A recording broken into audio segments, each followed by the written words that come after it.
Vamos lá, abra a Bíblia em Romanos, por favor, Romanos capítulo 5, para você ler comigo. Tá animado lá o louvor das crianças, hein? A pastora Rose voltou hoje, ela teve dengue, quebrou o pé, e ela voltou, ela tem sido uma das instrumentistas lá com as nossas crianças, junto com o Willas. Capítulo 5 de Romanos. Leia comigo, por favor. Eu vou ler a partir do versículo 1. Tendo sido, pois, justificados pela fé, temos paz com Deus, por nosso Senhor Jesus Cristo, por meio de quem obtivemos acesso pela fé a esta graça, na qual agora estamos firmes, e nos gloriamos na esperança da glória de Deus. Não só isso, mas também nos gloriamos nas tribulações, porque sabemos que a tribulação produz perseverança. A perseverança, um caráter aprovado, e o caráter aprovado, esperança. E a esperança não nos decepciona, porque Deus derramou o seu amor em nossos corações, por meio do Espírito Santo que Ele nos concedeu. De fato, no devido tempo, quando ainda éramos fracos, Cristo morreu pelos ímpios. Dificilmente haverá quem morra por um justo. Embora um homem bom, talvez tenha coragem de morrer. Mas Deus demonstra o seu amor por nós. Cristo morreu em nosso favor quando ainda éramos pecadores. Como agora fomos justificados por seu sangue, muito mais ainda por meio dele, seremos salvos da ira de Deus. Se quando éramos inimigos de Deus, fomos reconciliados com Ele, mediante a morte de seu Filho, quanto mais agora, tendo sido reconciliados, seremos salvos por sua vida. Não apenas isto, mas também nos gloriamos em Deus, por meio de nosso Senhor Jesus Cristo, mediante quem agora recebemos a reconciliação. Pai, nós queremos pedir ao Senhor mais uma vez que o Teu Espírito Santo encontre lugar na nossa mente, no nosso coração, e a Tua palavra produza bons frutos em nós, Senhor, em nome de Jesus. Amém. A gente está conversando nesses dias sobre Deus diante da dor. E é natural que hajam questões diante da dor, e é natural que haja uma busca nossa pela não dor, pelo não sofrimento, pela não tribulação. E isso é bom que aconteça. Até porque o masoquismo, muito citado no âmbito do fetiche sexual, mas também como patologia psicológica que gosta de sofrer, que gosta de estar em sofrimento, não é uma coisa assim muito adequada. A nossa natureza significa que nós evitaremos o sofrimento. E é bom isso. Ninguém deve procurar a dor simplesmente pela dor. Isso seria, no mínimo, um problema psíquico que a pessoa está enfrentando. E a busca humana, desde sempre, é por alívio da dor. Por exemplo, houve uma revolução no meio do século XIX, quando se usou éter para fazer uma cirurgia. Ali era o início do que veio a ser conhecido depois como anestesia. É um fator fundamental. Ninguém pensa mais hoje em fazer um procedimento qualquer, mais invasivo, sem anestesia. Por quê? Porque se quer aliviar a dor. Ninguém pensa num mundo mais sem analgésicos. Andamos com analgésico na bolsa, né? Tem gente que eu chamo de Zé Droguinha, que anda já com a bolsa de remédio, né? Doeu, opa, toma aqui um remédio. Alivia aí a tua dor, alivia aí o teu sofrer. Isso no campo físico. No campo psicológico também. As medicações que aliviam a nossa angústia, as nossas dores existenciais, as nossas aflições. É muito comum, né? Quando a gente vai ao psiquiatra, necessariamente sairemos com uma receitinha. E se não sair, a gente fica bravo. Então eu já fui algumas vezes a consultas psiquiátricas e todas elas saí com a minha receitinha na mão para tomar meus remedinhos e sobreviver às crises de ansiedade ou qualquer outra coisa assim. Então é isso que a gente quer. E aí do médico que nos receitar de pirona, né? Que se é para tomar de pirona, a gente vai na farmácia e compra. A gente quer algo mais forte. Nos Estados Unidos, há uma crise com as medicações chamadas opioides, que são medicações mais fortes para a dor, que são viciantes, inclusive. Há uma crise gigante lá com esses chamados opioides, porque se consome demais para o alívio, às vezes, de dores simples, e aquilo vira um uso crônico e viciante para a dor. E as drogas, o uso das drogas ilícitas, também tem um pouco esse fundo. Às vezes tem uma perspectiva de aventura, de experimentação dos jovens, mas por vezes também tem uma perspectiva de sair da realidade. De sair do momento presente e ir com a mente para um outro lugar. Então os alucinógenos fazem isso, né? Coloca a pessoa num outro mundo. Uma vez uma pessoa veio falar comigo, porque ela tomou um chá lá do Santo Daime, fez lá um ritual, e ela falou que encontrou-se com Jesus, e ela queria saber onde estava isso na Bíblia. Eu falei, então, aqui não está. Isso daí não tem conexão. Você alucinou e aí você encontrou. Mas isso não tem conexão na realidade. Isso é um efeito alucinógeno da parada que você usou. Então, muitas vezes é esse alívio da dor, e o problema da drogadição, inclusive, é esse, né? Se aumentar a dose para aliviar a dor, e aí os problemas que vêm com as drogas aumentam as dores, e aí se aumenta a dose para se aliviar ainda mais a dor. E aí é um buraco sem fim, onde as pessoas muitas vezes se enfiam. Seja com álcool, seja com outros tipos de drogas ilícitas também. Então essa busca da não dor é um lugar comum para nós. E todos nós buscamos os nossos alívios. O bom é quando a gente consegue buscar alívio de forma saudável. Quando a gente está com dor no corpo e a gente vai lá para uma fisioterapia, para um pilates e tal. E aí buscamos um alívio saudável. Quando a gente está numa crise de ansiedade e vai pôr energia da ansiedade na academia, numa corrida e tal. Esse é um jeito bom de lidar com essa dor existencial, né? Trabalhar e malhar o corpo físico, colocar essa energia e essa ansiedade, e muitas vezes a endorfina do exercício alivia a dor.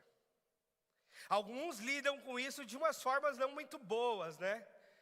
Vai para o shopping fazer as compras para lidar com a dor existencial.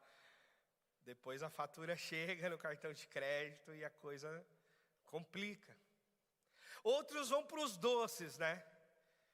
Não posso dizer disso, do meu vício nos açúcares, que aliviam a minha ansiedade. Então, quanto mais ansioso, mais chocolate e tal. As mulheres em TPM também costumam devorar as latas de condensado dentro dos armários da casa, os brigadeiros de colher, e por aí vai. Não estou dando ideia, viu, gente? Calma.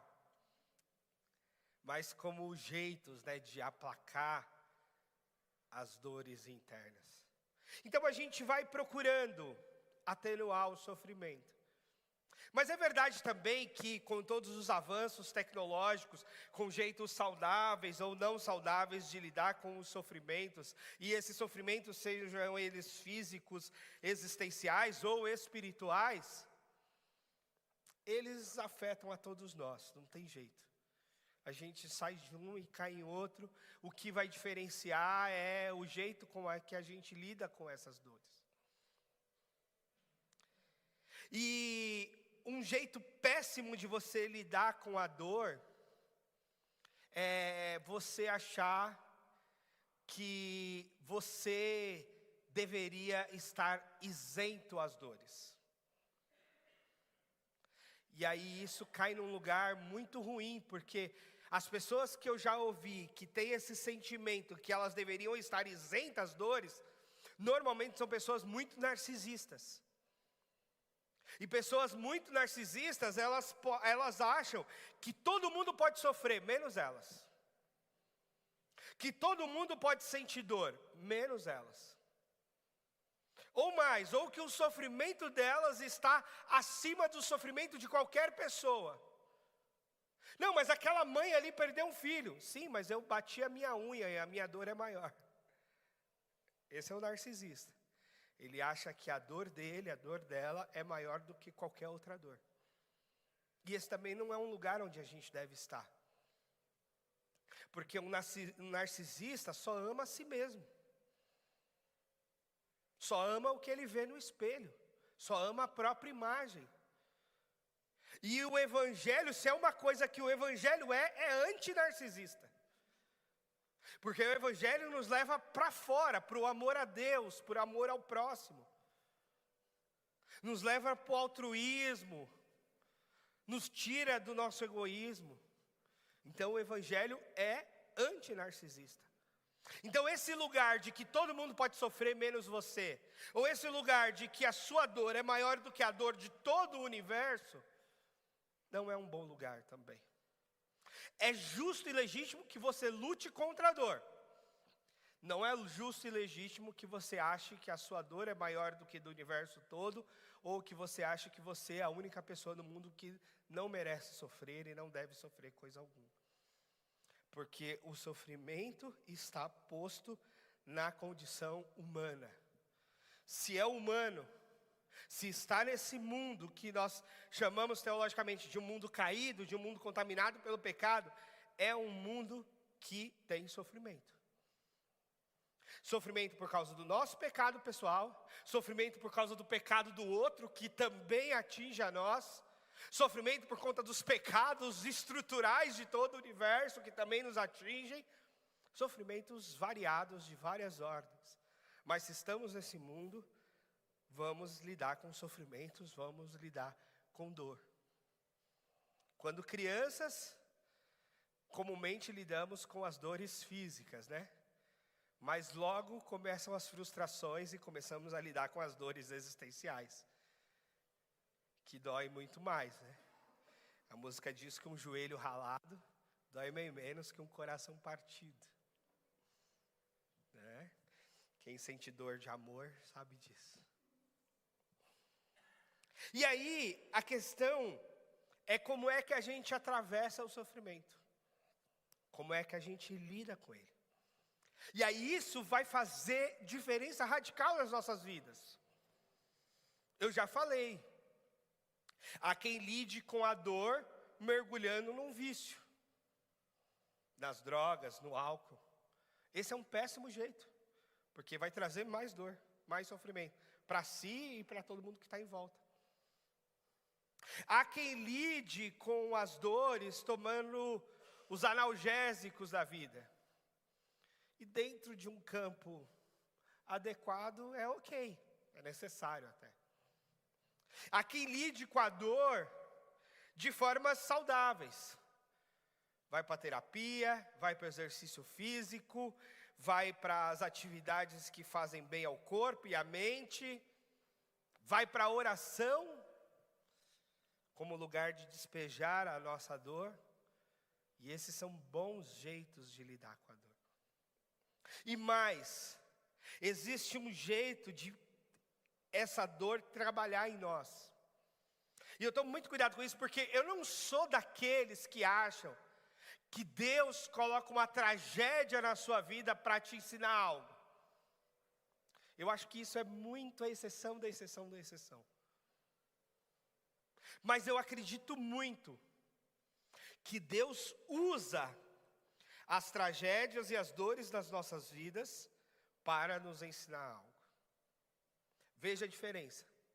Eu não estou dizendo, o que eu acredito é que Deus não coloca a tragédia na sua vida para te ensinar algo. Ah, Deus tirou o filho dessa mãe aqui para dar uma lição nela. Não. Eu não acredito que Deus haja dessa forma. Não em linhas gerais. Lógico que Deus pode tudo e Deus não está limitado a minhas ideias, mas eu acho que isso comumente não acontece. Mas eu acredito muito que no meio dessa dor, Deus trabalha e aproveita oportunidades. Neste caso, Deus é um bom oportunista, no lado bom da coisa. Que Deus usa o sofrimento, usa a tribulação, usa a situação para te fazer alguém melhor, para transformar algo em você, para te abençoar de alguma forma, mesmo no meio da dor e do sofrimento. E o que Paulo está dizendo aqui para a gente em Romanos é exatamente isso. Ele fala que nós fomos justificados por Deus, que nós fomos abençoados, que Cristo morreu por nós, nós ainda sendo pecadores. Que alguém poderia morrer por alguém justo, mas Jesus Cristo fez mais, Ele morreu pelos injustos e pecadores. Mas Paulo também diz que nós devemos nos gloriar nas tribulações. Ou seja, nós devemos agradecer a Deus em certa medida, dar glórias a Deus em certos sofrimentos. Porque nas tribulações, nos sofrimentos, há sofrimentos que podem produzir em nós perseverança. Perseverarmos em meio à dor e ao sofrimento. E eu acho que a metáfora da atividade física é uma das coisas mais legais para isso. Porque normalmente, quando a gente está dentro do exercício, você está dentro de uma corrida, você está dentro de um exercício de musculação, você está dentro de um exercício de alongamento, há uma dor ali do esforço do qual você está fazendo. Há uma dor. Mas quando a gente passa por ela, nós saímos com um sentimento de perseverança. Passei, consegui, ultrapassei, venci a dor. Não fui vencido pela dor, mas eu venci a dor. Eu passei por ela e estou aqui, ou seja, eu perseverei. Isso é muito bom. Isso é muito importante. Nós perseverarmos. Pessoas narcisistas não perseveram, porque não suportam dores, porque não resistem a nenhum sofrimento. Elas logo desistem, elas logo abrem mão, elas se põem a reclamar, a choramingar e não enfrentam a dor.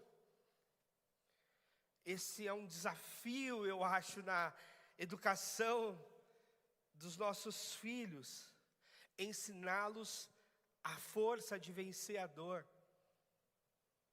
Porque a gente tem uma tendência de querer aliviar toda e qualquer dor nossa, e queremos aliviar mais ainda a dor dos nossos filhos. Ou porque não suportamos o choro, e eu estou nesse grupo, não suporto o choro, então muitas vezes eu dou logo para poder parar de chorar. Mas eu sei que isso muitas vezes não é adequadamente pedagógico. Que muitas vezes o pedagógico é, deixa chorar, deixa sofrer um pouquinho. Tem dor que é fundamental para produzir essa perseverança. para saber que o mundo não é assim. Eu choro e ganho um pirulito, eu choro e ganho um pedaço de chocolate, eu choro e ganho uma bala e um doce para me consolar. Não, não é assim, não deve ser assim. Nós temos de passar por algumas coisas, nós temos de aprender a perseverar no meio da dor. E aí é aquela coisa de que eu não quero fazer isso, né? Meu filho é campeão do não quero. E às vezes eu tento insistir. Não quer, mas vai fazer. Vai fazer sem querer. Porque a vida tem que ser assim. A vida a gente faz o que a gente quer e a gente tem que fazer um monte de coisa que a gente não quer. A vida precisa de um pouco de engole o choro e vai. Engole o choro e dá seu jeito e vai. Porque a gente tem que ir, a gente tem que perseverar, a gente tem que aprender. E com Cristo, e com os apóstolos, e com as pessoas de fé da história bíblica, nós aprendemos sim sobre perseverança. Quantas vezes o próprio apóstolo Paulo foi preso? Quantas vezes o próprio apóstolo Paulo foi perseguido? Quantas vezes ele foi chicoteado? Quantas vezes ele sofreu? E ele teve de perseverar.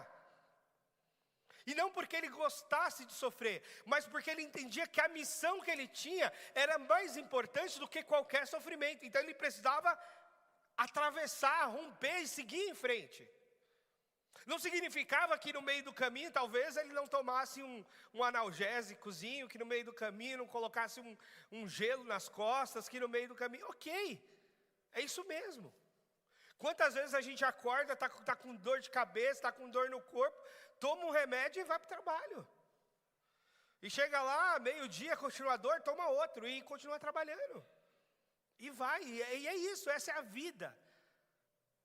Porque se a gente recuar, vai ser muito pior. E a dor existencial do fracasso também vai nos derrubar. De nos sentirmos fracos e fracassados. Então a gente precisa ir e perseverar.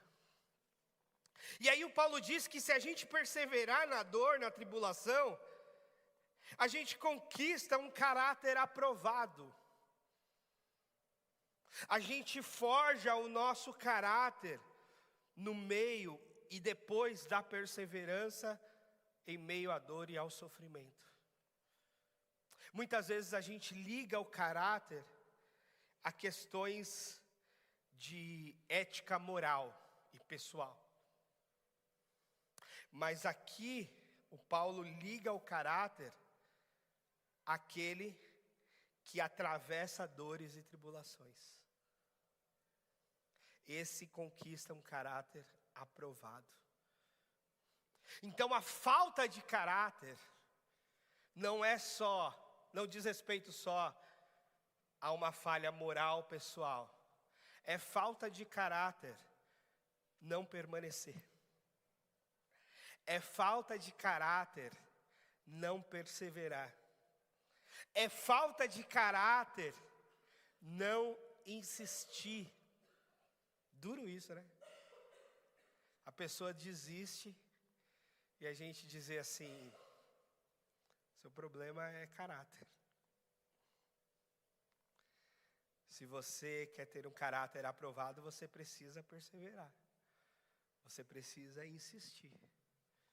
Você precisa continuar. Disciplina é caráter. Porque disciplina é permanência.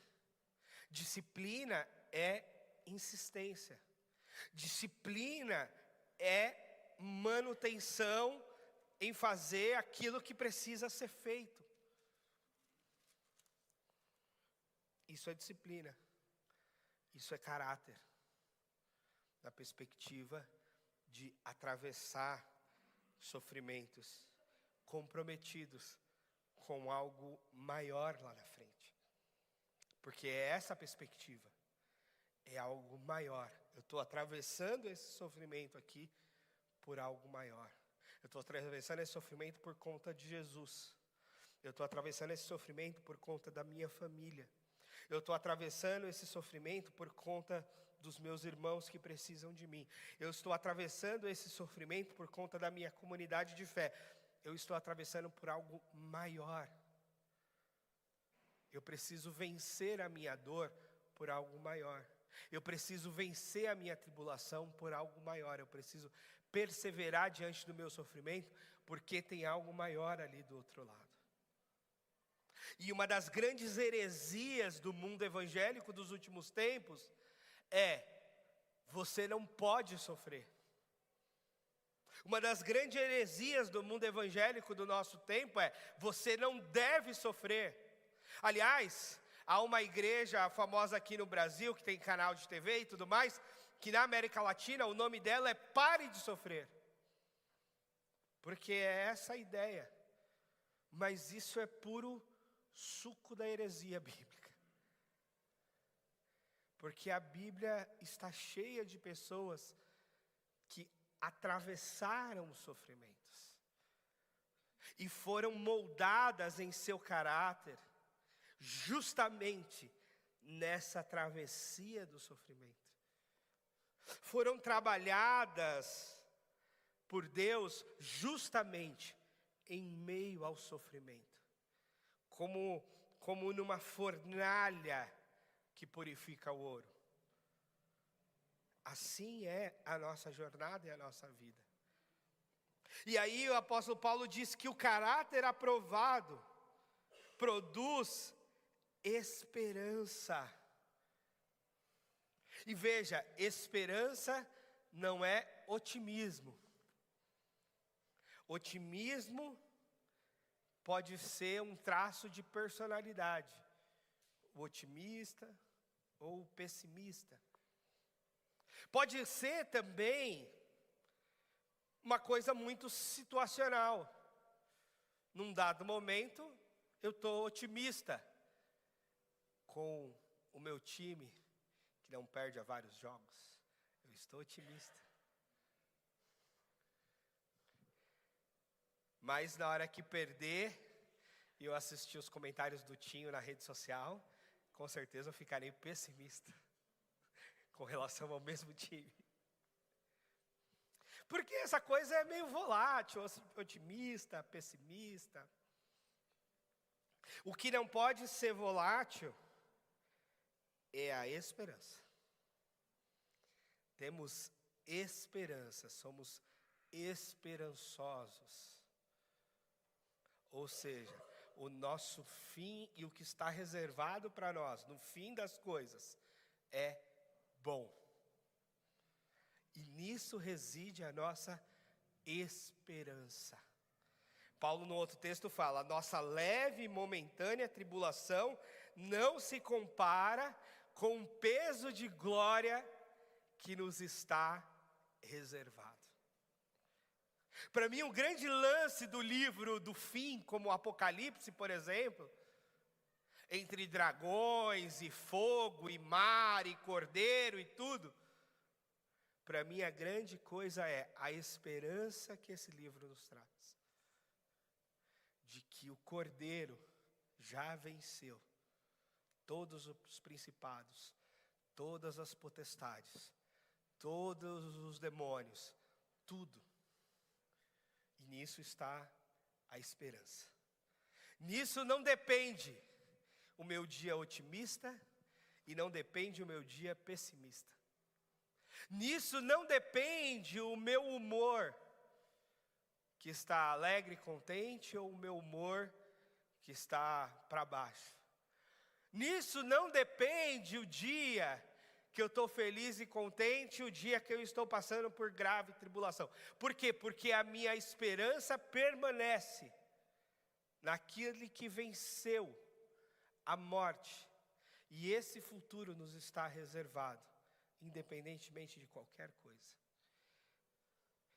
E é isso que Paulo está dizendo para a gente. Essa esperança não nos decepciona, porque Deus derramou o seu amor em nossos corações por meio do Espírito Santo que Ele nos concedeu.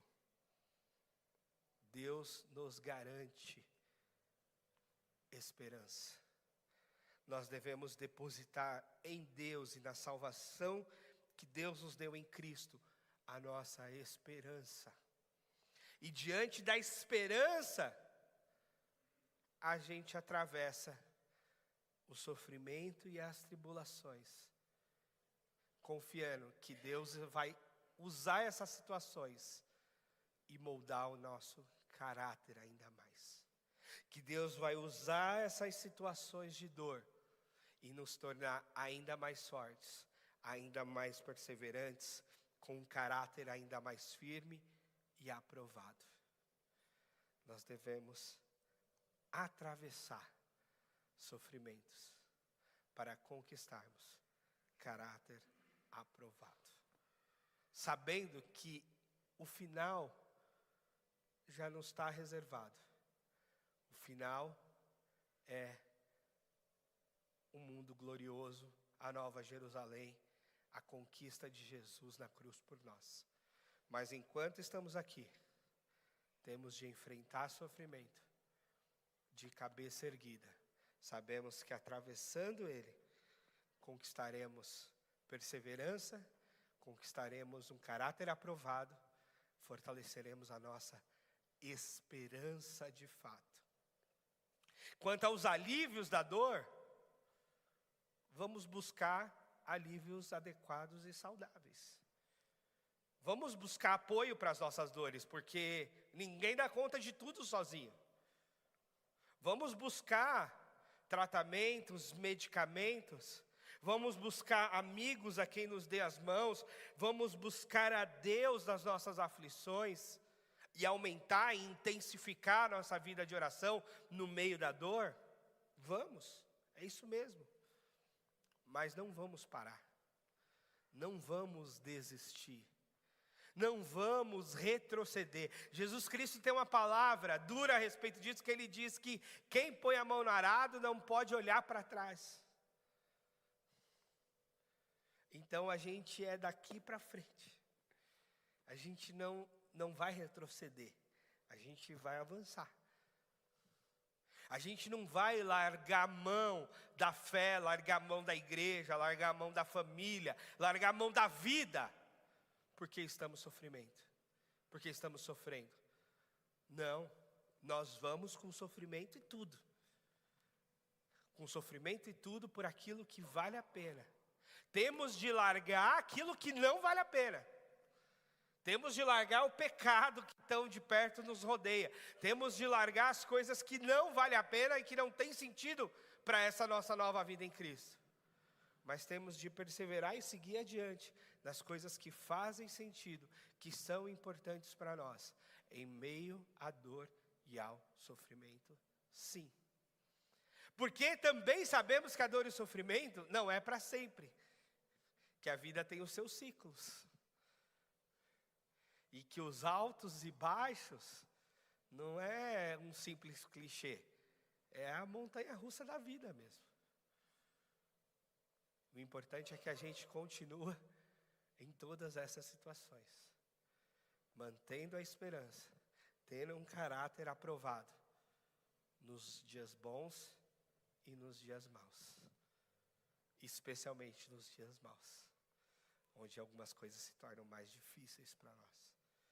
Mas nós temos de perseverar e conquistar um caráter aprovado por Deus, mantendo a esperança em Cristo Jesus. Amém? Você pode ficar de pé para a gente orar? Obrigado, Pai. Obrigado por nos conceder tão grande salvação. Obrigado por garantir para nós a esperança